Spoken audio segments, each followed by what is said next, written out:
bisa jadi wakil presiden atas perintah bapaknya. Jadi itu yang terjadi. Sebuah keluarga berupaya untuk mengendalikan sebuah bangsa, sementara setiap malam 9 juta keluarga di Indonesia tidur dengan perut keroncongan. Kelaparan di Indonesia itu ada 9,8 juta keluarga, tertinggi di Asia itu. Padahal hak dari 9, juta orang itu untuk memperoleh nutrisi minimal yang harus diberikan oleh negara. Ketika mereka bangun pagi, dia hanya berharap dapat BLT. Anda bayangkan, hak warga negara untuk disuapi oleh negara. Begitu negara tiba di depan pintu rumah orang-orang miskin ini, di situ udah tersedia goodie bag. 1 liter minyak goreng, 5 kilo beras, dan ada wajah seseorang ditempel di situ. Apa itu bukan penghinaan? Presiden tidak perlu punya visi, karena visinya udah ditulis di Undang-Undang Dasar, yaitu cerdaskan kehidupan bangsa dan pelihara fakir miskin. Itu perintah konstitusi. Siapapun yang jadi presiden, perintah itu harus dia lakukan dulu. Cerdaskan kehidupan bangsa, artinya jamin bahwa orang Indonesia IQ-nya harus lebih tinggi dari simpanse. IQ kita sekarang itu di ukuran internasional cuma 78. Ada simpanse yang bahkan IQ-nya 100. Anda bayangkan keadaan kita hari ini. Jadi kita mau tagih dari kekuasaan. Mengapa kita melarat? Mengapa Anda masih harus bayar uang kuliah padahal Anda pemegang kedaulatan yang diperintahkan oleh konstitusi supaya jadi cerdas? Karena itu nggak ada yang ngawasin tuh. Anda dapat KIP tadi, lalu Anda takut kritik pemerintah, seolah-olah itu beasiswa. Beasiswa itu saya yang bayar melalui pajak saya, melalui pajak Pak Habil dan teman-teman saya. Jadi itu adalah hak saudara, bukan hadiah dari negara. Karena negara ini bukan negara kapitalis, bukan negara neolib. Negara ini dirancang berdasarkan perintah konstitusi, pelihara fakir miskin. Artinya gratiskan kesehatan supaya dia bisa berpikir tanpa harus dibebani dengan iuran BPJS. Seolah-olah udah dapat iuran BPJS, negara sudah merawat mereka. Anda sakit, Anda pergi ke rumah sakit punya BPJS, dokternya bilang iya, tapi nggak ada dokter di sini. Ada dokter, iya, tapi peralatannya nggak ada. Terpaksa Anda pindah ke rumah sakit swasta yang bayar mahal. Jadi teori tentang negara kesejahteraan tidak dipraktekkan di kita. Itu yang terjadi. Nah karena itu sekarang orang berupaya untuk memuji-muji, misalnya Mahkamah Konstitusi kan masih ada dissenting opinion, jadi tidak betul direkayasa. Buktinya Saldi Isra masih ngoceh. Anda baca kan Saldi Isra? Nah Saldi Isra udah ngoceh dari 5 tahun lalu. Setiap kali dia bikin dissenting opinion, tapi setiap kali skornya ada 54, 63. Artinya apa? Artinya Saldi Isra diumpankan di situ untuk seolah-olah masyarakat anggap bahwa nggak ada rekayasa karena ada dissenting opinion dari Saldi Isra. Konyol. Mestinya Saldi Isra sadar bahwa dia hanya dimanfaatkan di situ, diumpankan untuk jadi devil's advocate, artinya advocatus diaboli, seolah-olah kritis. Padahal itu bagian dari sistem. Secara sistemik diarahkan mesti ada yang dissenting opinion, tetapi di ujung dissenting opinion itu tidak akan mempengaruhi keputusan akhir.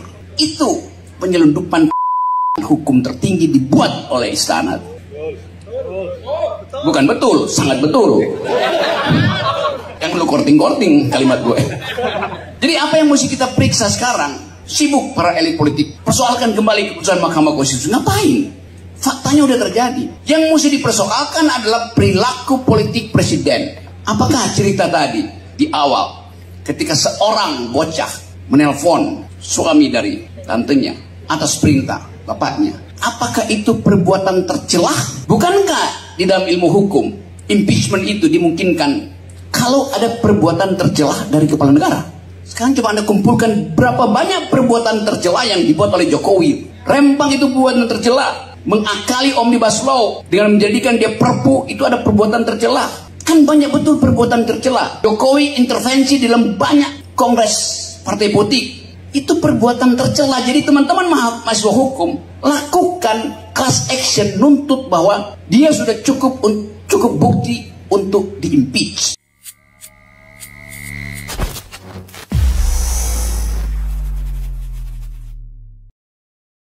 Bismillahirrahmanirrahim. Assalamualaikum warahmatullahi wabarakatuh. Semangat perubahan, salam kedaulatan rakyat. Jadi pajak-pajak dinaikin, barang pada mahal, listrik dan lain-lain, ternyata untuk ini ya. Sungguh rakyat Indonesia kaya raya karena bisa menghidupi para pejabat dan membangun IKN yang diperuntukkan hanya untuk pejabat, ASN, dan orang-orang entah dari mana nantinya.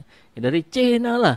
Ya, ditawarinnya ke Cina kok. Jadi jangan aneh gitu kalau nanti kemudian ternyata jadi betulan IKN-nya, meskipun belum tentu jadi. Prabowo akan berhitung juga, dia harus mengeluarkan biaya untuk makan siang gratis dan susu gratis kok. Tapi kalaupun jadi, boleh jadi ini akan menjadi Singapura kedua yang isinya dominasi dari orang-orang Cina. Terus bagaimana rakyat Indonesia? Ya seperti biasa saja, tersisih di tanahnya sendiri, menjadi tamu di negaranya sendiri. Ya yang deket-deket aja udah kejadian tuh, PIK ya. Pantai Indah Kapuk 1, Pantai Indah Kapuk 2, Pantai Indah Kapuk 3 yang katanya akan dibuat di daerah Tangerang. Tanah-tanah sudah dipatokin, tambak-tambak sudah dipatokin, wajib dijual. Kalau tidak mau, silahkan gugat ke pengadilan, tapi tetap dijual. Harga ditetapkan oleh mereka. Luar biasa negeri ini. Luar biasa. Coba kita lihat. Ini pesan dari Kiai Haji Atian Ali M. Dai MA. Bagi-bagi kue haram. Hati-hati nih ya buat orang-orang yang kemarin menuduh Prabowo Gibran curang kemudian bergabung. Beberapa tokoh partai dan politikus di negeri ini acap kali menampilkan kemunafikan dalam berpolitik, sekaligus menunjukkan telah sirnanya idealisme pada diri mereka. Bagaimana tidak? Dalam pemilu yang lalu, partai-partai pendukung paslon 01 dan 03 hakul yakin jika kemenangan paslon 02 murni hasil dari kecurangan yang terstruktur, sistematis, dan masif. Karenanya, dengan penuh keyakinan akan adanya kecurangan, mereka pun mengajukan gugatan ke MK di tengah-tengah keraguan mereka jika MK akan mengabulkan gugatan. Ketika terbukti keputusan MK seperti yang telah diduga sebelumnya, mereka pun tak hanya sekedar menerima keputusan MK, bahkan beberapa tokoh partai menggelar karpet merah mengundang kehadiran paslon terpilih, bahkan tanpa malu-malu lagi mengemis posisi di kabinet mendatang. Dengan kata lain, mereka siap ikut melahap kue yang mereka yakini itu haram. Pengkhianatan ini memilukan sekaligus sangat melukai dan menyakiti para pendukungnya yang telah berjuang mengorbankan waktu, tenaga, pikiran, dan bahkan nyawa. Sangatlah layak jika dengan perasaan muak, kini para pendukungnya terpaksa mengucapkan selamat tinggal untuk selamanya.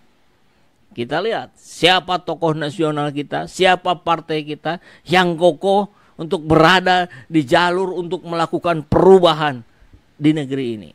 Assalamualaikum warahmatullahi wabarakatuh.